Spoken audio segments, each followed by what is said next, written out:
A pleasure to meet y'all at last, and welcome back to HJN Season 3. And now, what I got going on for today's scheduled episode is number 1335, in which I'll be speaking specifically about motors. Now, let's just get into it. Motors are a complicated build of machinery.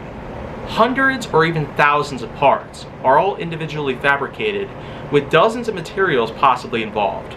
Metals, rubber, plastics, glass sometimes, and various other elements are all put together into one single large piece.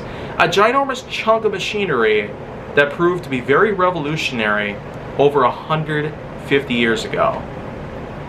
Deep into the 19th century, it was a time where a lot of things had happened. History was a big part of America's independence and growth as a civilization.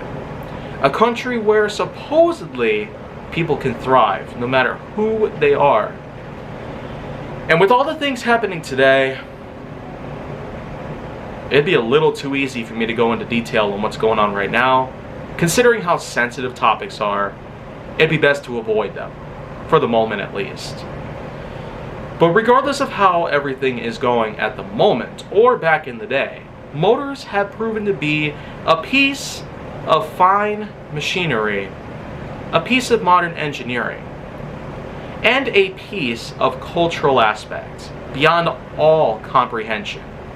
And I do feel that everybody out there who is currently watching this episode of HJN right now, they might already get the gist of how I would personally feel about various things out there that happen to do with various pieces, icons of life, and all kinds of possible topic ideas that I could have formulated together into one single episode of HJN altogether.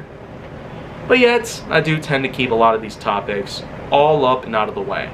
So in any case, I do feel that with all those people out there whom are currently watching right now, well, how do I feel about motors at the moment? Well, in all honesty, I do feel that with the enormous evolution, technological aspect, as well as complex builds becoming much more difficult to comprehend all in a single thought. And I do feel that with everybody out there who's currently driving their cars, boats, trains, airplanes, and other such pieces of machinery that have all been existent throughout the age of transportation. Even now, we are still using such pieces of technology. They may have been more apparent way back in the day, but that's only because we have yet to find the next best thing out there.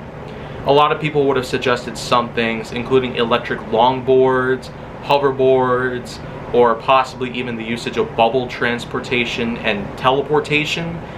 But the thing is that not every idea that comes to mind is ever going to be conceived. And even if it does become easy to conceive, they're not going to be very easy to put together.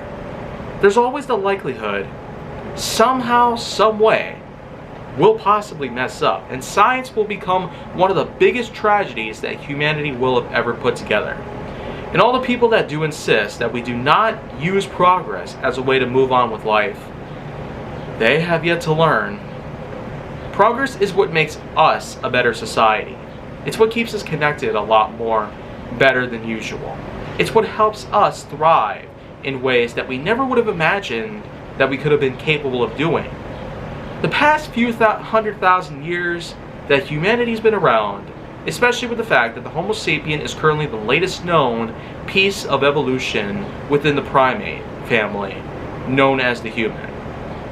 It's fair to say that with all the years that we've been able to come up with various pieces of tech from all over the world, all over the universe even, as we have done lots of space travel and whatnot, I honestly do feel motors, they can be a little more than you might imagine. If you really put your mind to it though, you can actually succeed, not only in building, but also in designing. So, your design can always be filed for a patent at the Washington Patent Office. And there's a good chance that it can always be a part of society. Your invention can possibly help save the world from potentially a lot of disasters at hand. And now I do feel, with all the people out there who might not necessarily get to take this on very well, it's still rather important for all of us to know we'll always have this technology. We're never going to de-invent this stuff. We're never going to regress. We're never going to step back from our own evolution. And we're never going to turn back time. Unless a time machine is invented. But that can take a long time to perfect. So, then again, there was the famous saying, it's easier to have a time machine than to clone a dinosaur. Science basically goes as far to say that time travel can be easier to put together than cloning. So, you know that you could trust experts all over the globe, especially when they give out such vital, valuable information about what's currently at the helm and what could also possibly happen down the line. Otherwise, I feel like there's not much else I have left to say about this. So, if you want to see more, go down on my channel, then make sure that you like, subscribe, comment, follow me on social media, and stay on the Hollywood side.